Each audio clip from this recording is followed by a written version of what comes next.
sétimo ano. Então, nós vimos nas aulas antes da pandemia, né, antes de dar esse isolamento social, algumas coisas sobre a reforma protestante. Então, nós vamos começar com uma frase de Martinho Lutero: só a fé salva. Para Martinho Lutero, a salvação vinha pela fé. Já João Calvino, que é um dos doutrinadores dessa reforma protestante, que nós vamos ver daqui a pouco com mais detalhe, ele dizia que Deus criou vasos para a salvação e vasos para a danação eterna. Se a mão de Deus estiver sobre a sua cabeça, tu serás beneficiado aqui na terra com muita saúde e prosperidade. Por este indício, compreenderás que estás predestinado à salvação. Então, nós vamos ver daqui a pouco como João Calvino via essa ideia da salvação, essa ideia de uma nova doutrina, de um novo meio para o homem se chegar a Deus, né, de fato. Então, a reforma protestante, durante o seu papado, surgiu um movimento reformista, que levaria à divisão do cristianismo na Europa. O Papa Leão X, né, que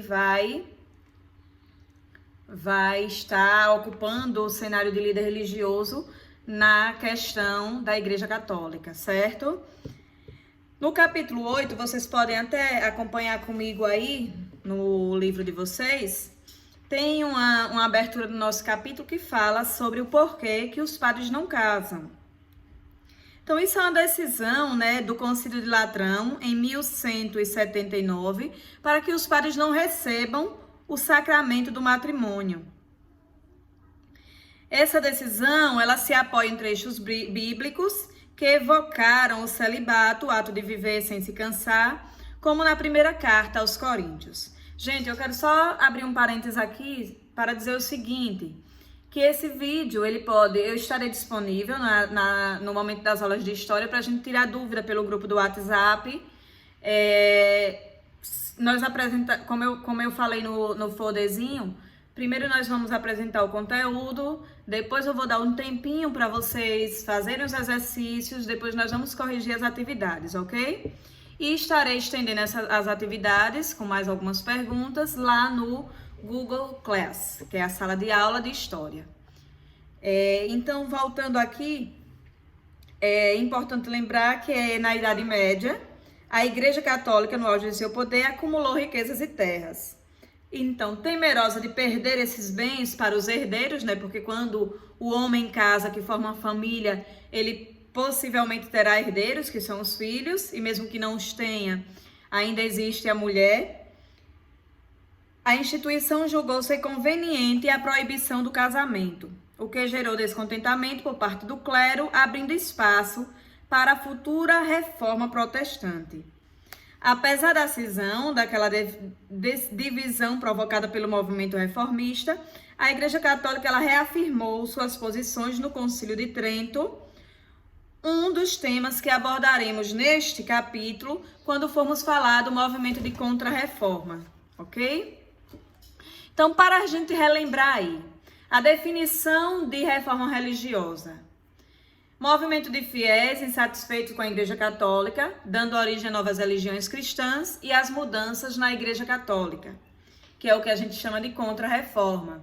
Quando isso vai acontecer? Século XV e início do século XVI.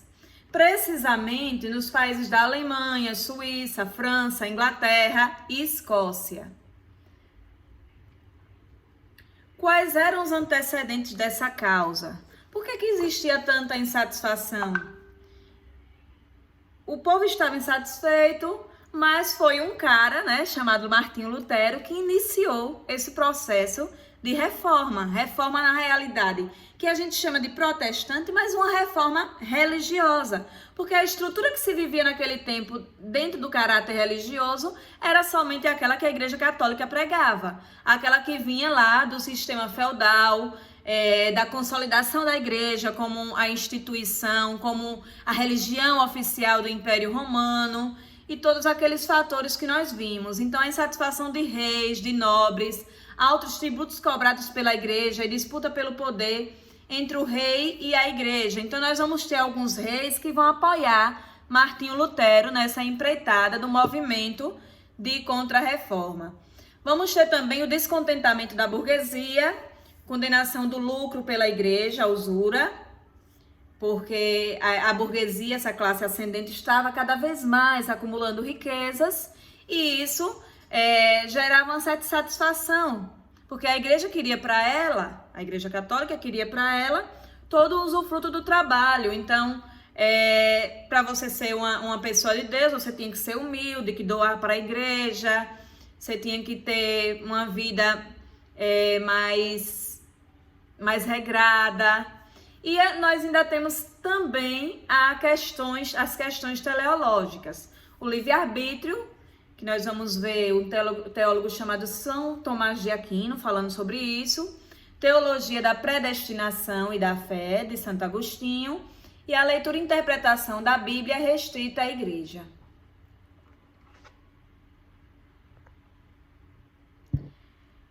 Então, tudo isso nós vamos estar tendo como referência aí dessa reforma protestante. Então, Martinho Lutero, ele vai justamente criticar, né? Ele é um padre, né?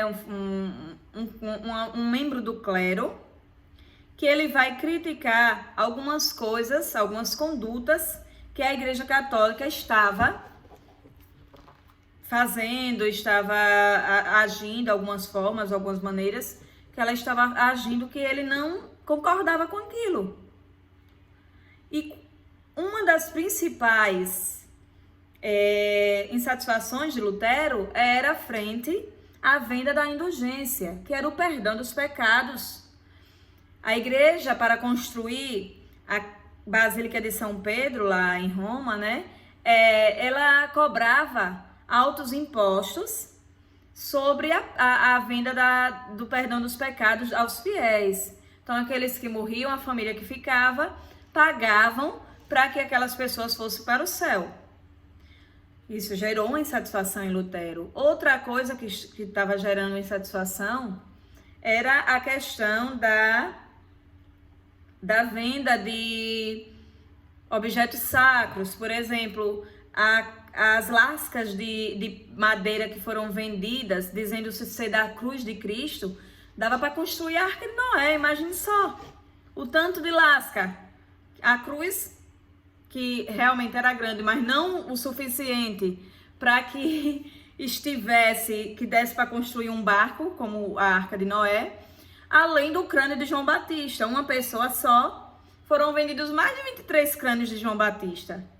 Então, relíquias sagradas, que se diziam sagradas, eram vendidas em nome dessa construção, em nome do enriquecimento da Igreja Católica. E esses são uns dos fatores que Martinho Lutero questionava e era contra, né, a igreja. Também ele era contra a promiscuidade que se vivia no clero, né? Porque ele acreditava que se era para viver o celibato, se tinha que realmente ser casto, ser uma pessoa pura, não se envolver em relações com mulheres. E Lutero afirmava que apenas a verdadeira fé garantiria a salvação do homem, desafiando assim a autoridade do Papa na fonte de conhecimento divinamente revelada, né?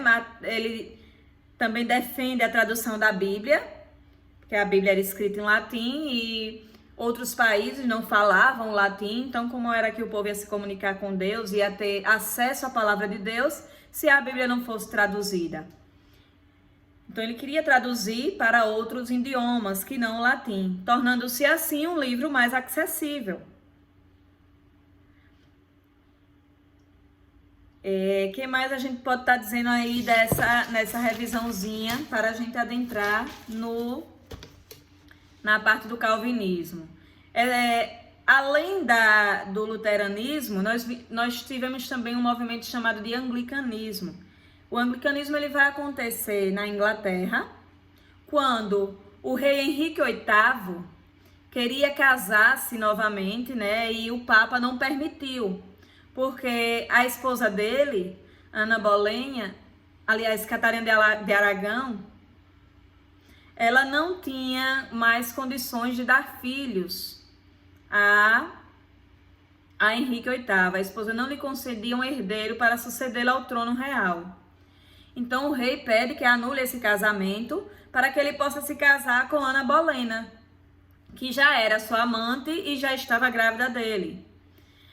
O Papa não permitiu, então Henrique VIII rompe com a Igreja Católica,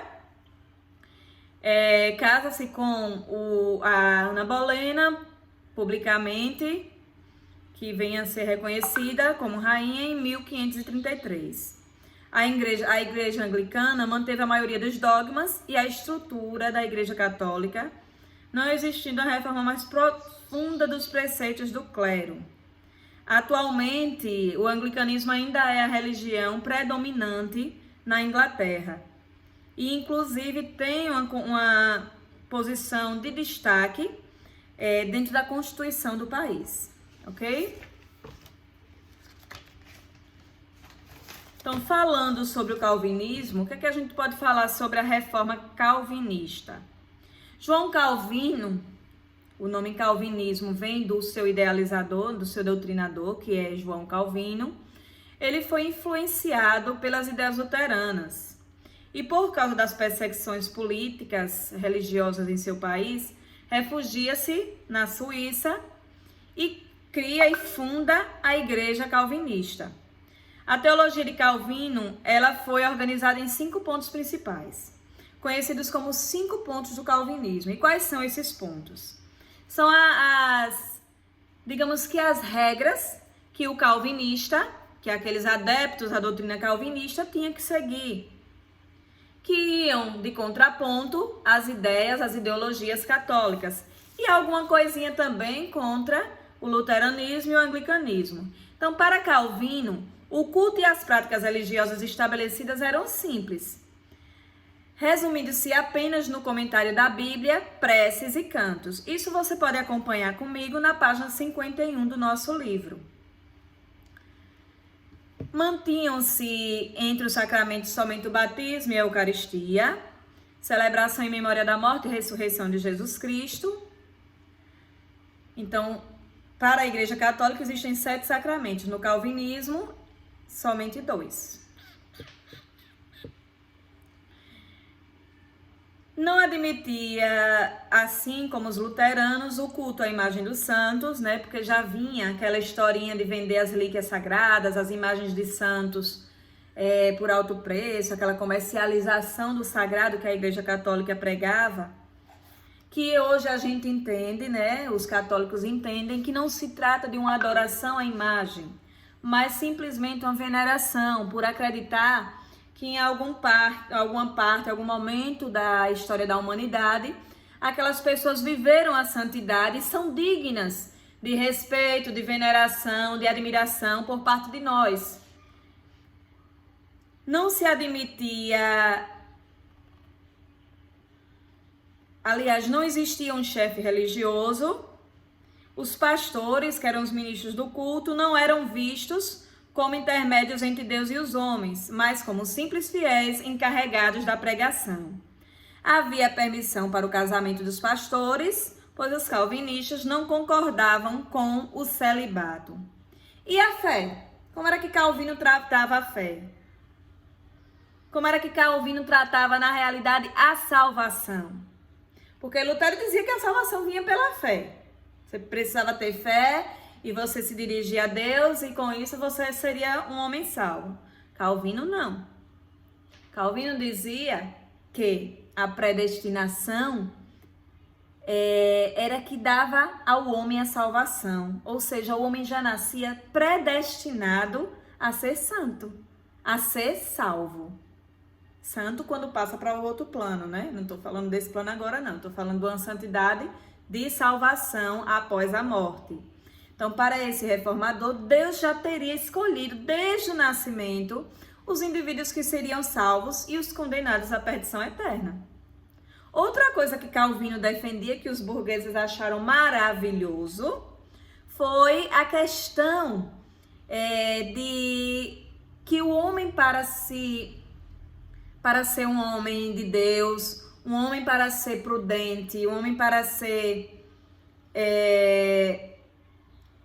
escolhido por Deus, ele tinha que ter um trabalho e que ter uma relação com sua família juntamente com esse trabalho para que tivesse um sucesso econômico como resultado, certo? Então a miséria para Calvino, ela era a fonte de todos os pecados e males da humanidade, da sociedade que se vivia naquela época. Valorizando esse trabalho lucrativo, Calvino conquistou grande parte da burguesia que estava lá insatisfeita com a Igreja Católica, porque a Igreja Católica não permitia o lucro, né? Não via o lucro com os bons olhos, e os burgueses estavam cada vez mais ascendendo e cada vez mais lutando. E a Igreja Católica diante de tudo isso? Vocês acham que ela vai ficar parada, de mãos ateadas? Ai meu Deus, agora é o fim, vai se surgir uma nova religião e a gente vai acabar, vai perder espaço? Não, a igreja vai reagir contra isso em um movimento intitulado de Movimento de Contra-Reforma, ou seja, contra a reforma protestante dos doutrinadores João Calvino, Henrique VIII e Martinho Lutero, certo? Foi justamente esse movimento de contra-reforma que a igreja utilizou para conter esse protestantismo, o avanço do protestantismo e renovar a estrutura interna da igreja. Como foi que foi feito isso? A igreja organizou um concílio. O que é um concílio? Um concílio é uma reunião das autoridades da igreja com o objetivo de discutir questões relacionadas à fé, questões relacionadas aos dogmas, aquilo que a igreja pregava como verdade. Então, esse concílio foi convocado pelo Papa Paulo III para assegurar a unidade e a disciplina da Igreja Católica. Quais foram as principais medidas tomadas nesse concílio? Primeiro, nós vamos ver que uma das coisas que Martinho Lutero pregava ser contra era a questão da venda das indulgências. Então, a igreja vai suspender a venda das indulgências. A igreja vai reorganizar a Inquisição. Lembra da Inquisição? Aquela questão de os infiéis serem queimados na fogueira, serem interrogados. Então, vai reafirmar isso de uma forma que novos tribunais do Santo Ofício vão ser criados para julgar e combater os hereges, aqueles que eram supostamente contra as ideias religiosas da Igreja Católica, contra as práticas religiosas, possivelmente contrária à fé católica. Nós vamos ter também a divulgação do Index Librorum Prohibitorum, ou seja, esse termo em latim significa que é uma lista de livros que vão ser proibidos pela Igreja Católica, livros que, segundo a Igreja, tinham por dentro de seu conteúdo ideias contrárias à fé católica, que vão ser proibidos. Então, nós vamos ver muitos teólogos e teóricos também filósofos, terem suas obras confiscadas, suas obras proibidas pela Igreja Católica. Nós vamos ver também que a Igreja ela vai manter como dogma para os católicos o celibato, né? Vai reafirmar o celibato e a hierarquia do clero. Essa hierarquia que permanece até hoje, onde o Papa é a cabeça da igreja, depois nós vemos os cardeais, os arcebispos, bispos, os padres, monges, freis e por aí vai. E ela vai contar também com a criação da Companhia de Jesus. Isso é um nome muito próximo de nós, porque quando nós fomos colonizados, aquela historinha que nós já conhecemos da história do Brasil, nós tivemos os jesuítas como propagadores da fé católica. Então, a Companhia de Jesus trata-se de uma ordem religiosa que vai ser proposta por Inácio de Loyola, que vai buscar justamente, vai ter como objetivo essa expansão da fé católica por meio do ensino religioso, para conter esse avanço protestante, do protestantismo, né? Seus membros, aqueles que nós conhecemos como os jesuítas, foram responsáveis por esse projeto de catequese dos nativos aqui na América. Então, esse movimento de Contra-Reforma, ele vai reorganizar e expandir os dogmas católicos de uma forma que vai ser possível evitar, né, o crescimento do luteranismo, calvinismo e anglicanismo pelo mundo. Hoje nós sabemos que a Igreja Católica ela não tem mais a hegemonia religiosa no mundo, mas ela ainda é predominante em vários países. Inclusive aqui no nosso país, a religião predominante ainda é a Igreja Católica. Ok, gente? Vocês vão ver que na página 54 tem um interdisciplinando e tem também um aprofundamento falando sobre Lutero e Calvino, as semelhanças e as diferenças da doutrina de cada um deles. Leiam essa parte e respondam as atividades da página 54 e 55. No próximo momento, nós vamos tirar as dúvidas dos exercícios na próxima aula e responder com vocês, né? Eu vou fazer isso pelo vídeo e a gente vai estar podendo nos comunicar através do canal do WhatsApp, ok? Vamos ficando por aqui hoje.